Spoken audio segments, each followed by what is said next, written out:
third establishment of mindfulness or contemplation of mind, cittanupassana.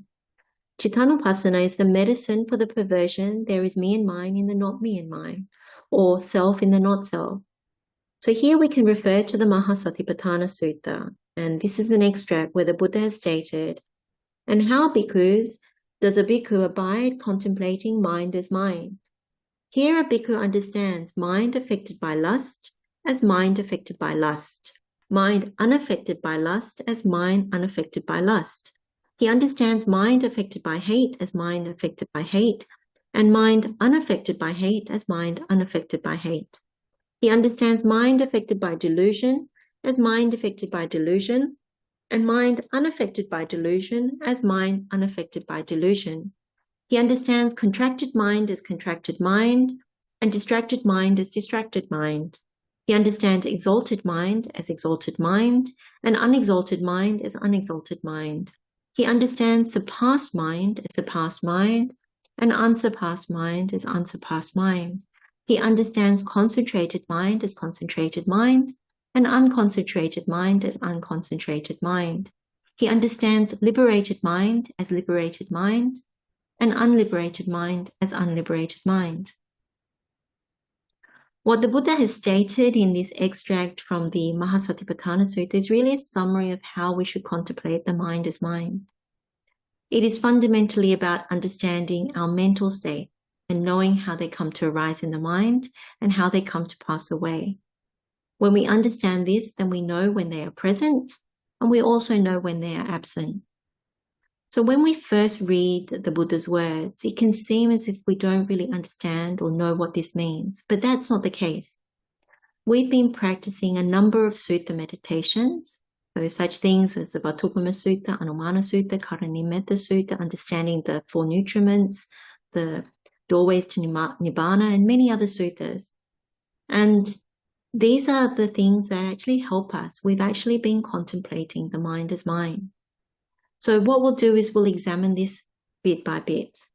So the first part is understanding the lustful mind as lustful mind, so saragang cittang, and also understanding the lust-free mind as lust-free mind, so vittaragang cittang. From the Vatupama Sutta, this is similar to understanding when there are mental states such as covetousness and unequal greed or excessive wanting in the mind. If so, this is the lustful mind. And when they are not present or we have abandoned them with wisdom, this is the lust-free mind. The same applies for the evil or bad wishes which are associated with desire for sensual pleasures when we meditate on the Anumana Sutta or the Anangana Sutta. Or in the case of the first profitable direction, where we've taken the physical nutriment and gone the wrong way through desire, due to the perversion of attractive in the unattractive, and the escalation of sensual desire. In this case, we understand this is the lustful mind. And when we apply the medicine of the first doorway to Nibbana, so painful practice with slow realization resulting in immeasurable loving kindness, this is where we know the lust-free mind. So then the second part is understanding the hateful mind as hateful mind, so sadosa cittang, and understanding the hate-free mind as hate-free mind, vittadosang cittang. So again, from Vatupama Sutta, this is understanding when there are mental states such as ill will, anger, hostility, and more in the mind. If so, this is the hateful mind. When they're not present or we have abandoned them with wisdom, this is the hate-free mind. And the same applies for the different forms of anger as well as aversion to being reproved or given feedback when we meditate on the Anumana Sutta. Or with the second unprofitable direction where we take contact as nutriment and we've gone the wrong way through hate due to the perversion that there is pleasure in the painful and it is the escalation of ill will, we understand this to be the hateful mind. And when we apply the medicine of the second doorway to Nibbana or painful practice with quick realization, culminating in immeasurable compassion, then we understand this to be the hate-free mind. And then the third one is understanding the deluded mind as deluded mind, so samohang cittang, and understanding the undeluded mind as the undeluded mind, so vittamohang cittang. So here again with the Vatupama Sutta or Anumana Sutta, when we understand that there are mental states such as arrogance, conceit, disparaging, competition, obstinacy, and so on in the mind? If so, this is the deluded mind. And when they are not present or we have abandoned them with wisdom, this is the undeluded mind. Or with the third and fourth, unprofitable direction, so mental volition as nutriment and going the wrong way through fear due to the perversion that there is me and mine in the not me and mine, and escalating with wrong views. Or we take consciousness as nutriment and we've gone the wrong way through delusion due to the perversion of permanence in the impermanent, and that's the escalation of ignorance. Then we understand this is the deluded mind. But when we apply the medicine of the third and fourth doorways to Nibbana, so pleasant practices with slow and quick realization, resulting in immeasurable joy and immeasurable equanimity, then we understand this to be the undeluded mind. Simply understanding that these first three, when the mind is affected by lust, hate, and delusion, we can see how these mental states are driven by the perversion that there is me and mine in the not me and mine. These mental states arise from a very strong sense of self, and it's linked to the other perversions as well, but me and mine is dominant. So our sutta meditations, where we do the inner bathing, are very helpful because that's the anatta or not me and mine practice, as we've highlighted before. So let's keep going. The fourth part is understanding the contracted mind as the contracted mind, sankittam cittang, and understanding the distracted mind as the distracted mind, vikittam cittang. So let's look at the first one. Sankittam is translated here as contracted, and it can also be translated as shrunk or constricted. The mind can contract or shrink when there's dullness and drowsiness, so tīna mitta in Pali. Often we reflect on this state as if the mind is sinking rather than being lifted. So examples include when we experience discontentment, or we're feeling inert or lethargic, or when we're vegging on the couch and feeling drowsy, or when we've overindulged in food or drink and the mind has weakened, or we're simply feeling sluggish. So we know when the mind is contracted or in a shrunken state. And of course, the Buddha has given us medicine for this kind of state, such as arousing energy or perceiving light. And so when we apply that medicine, we know that the mind is no longer contracted. And then vikittang is translated here as distracted, and it can also be translated as disrupted or dispersed. So this is where the mind is scattered or dispersed, similar to restlessness. So the Pali word here is uddhacca. It's the opposite of when the mind is calm and collected. So here the mind is unsettled or disturbed by things that provoke delight. And so we go from one thing to another with restlessness.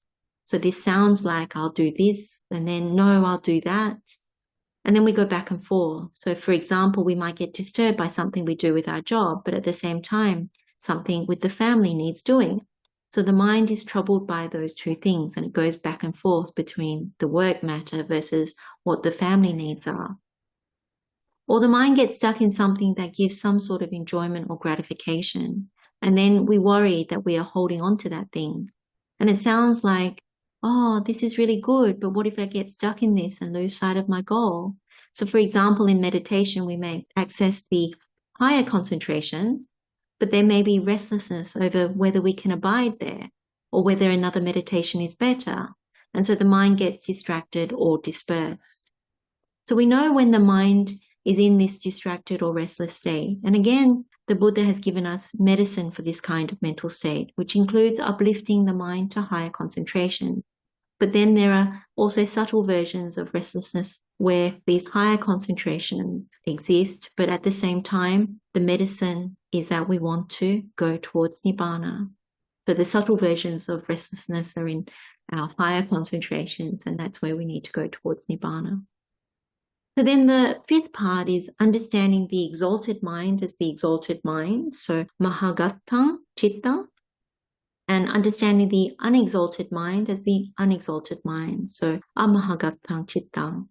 Mahāgattam is translated as exalted, and it can also be translated as expansive or develop to a supramundane level or become great. So this is when hindrances are absent and the mind has developed to a superior degree by entering into the jhanas or the formless attainments, or even to the liberations. So we know when the mind is in this state, having developed our minds following the Buddha's instructions, it's when we've done our sutta meditations and lifted the mind to that state. So in that case, we also know when it's not uplifted to those states as well, which is where we predominantly sit with our mind. It's not uplifted like that.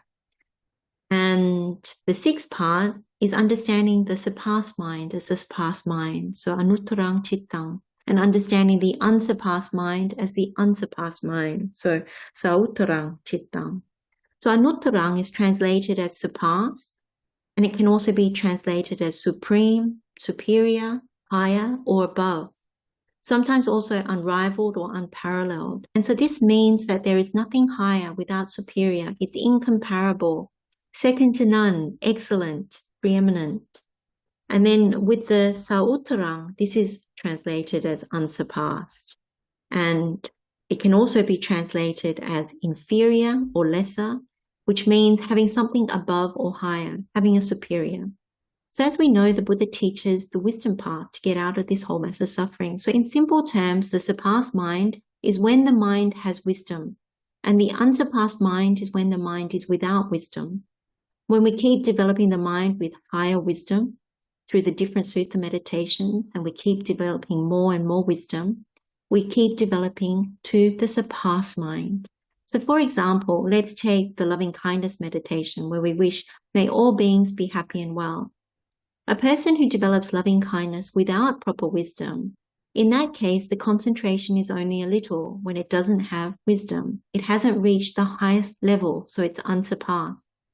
In the case of a person who develops loving kindness with proper wisdom, cultivates it to all living beings with the true understanding of the first noble truth of suffering, that all beings are subject to suffering, which means birth, aging, sickness, death, and more, and with the 10 skilled states, including the right view of not me and mine, then this concentration that arises is surpassed or superior to the one without wisdom. It's the difference between how we previously cultivated loving kindness and how we now cultivate loving kindness, having learned the Caranadhamma Sutta properly. Formerly, it was unsurpassed with only some concentration, and now we can reach the surpassed mind by cultivating it correctly. And we know that concentration is indeed superior. The level of superiority depends on one's direct insight or wisdom penetrated towards this Dhamma. And then the seventh part is understanding the concentrated mind as the concentrated mind, samahitang cittang, and understanding the unconcentrated mind as the unconcentrated mind, asamahitang cittang. So samahitang is translated as concentrated, and it can also be translated as calm, collected, serene, settled, or firm. As we develop our sutta meditations, we come to know when the mind is concentrated and serene, and naturally we also know when it is not. And then the eighth one is understanding the liberated mind as the liberated mind, so vimuttang cittang, and understanding the unliberated mind as the unliberated mind, avimuttang cittang. Vimuttang is translated as liberated, and it can also be translated as released, emancipated, or freed. And this is where we develop the mind to experience the liberations as well as noble attainments.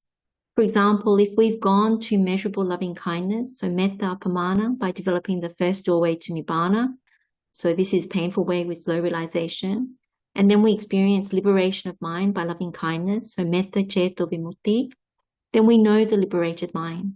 And when we fall from that state, we know that it is no longer there. So then it is the unliberated mind.